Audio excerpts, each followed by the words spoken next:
Hey guys, I have the same problem on my system. What you have to do, I will be doing in front of you to fix this issue. So once we are here, we need to click on advanced options, then go to troubleshoot, then select advanced options and click on command prompt. Once we are here, we need to execute some commands. So type in C colon and hit enter, then type dir and hit enter. After that, type in chkdsk space c colon slash f and hit enter. So type y and hit enter.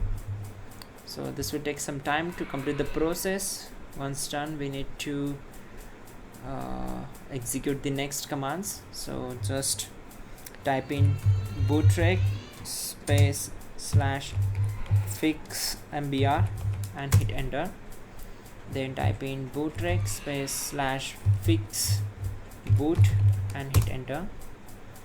After that, type in bootrec space slash rebuild bcd and hit enter,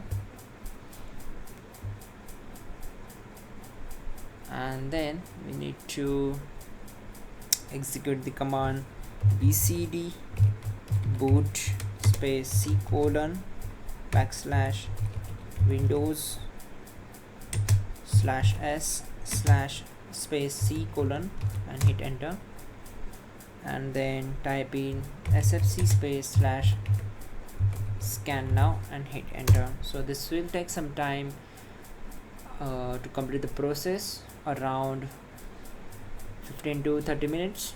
So we need to wait for it to complete the process. Once done, type exit to close this window and then click on continue.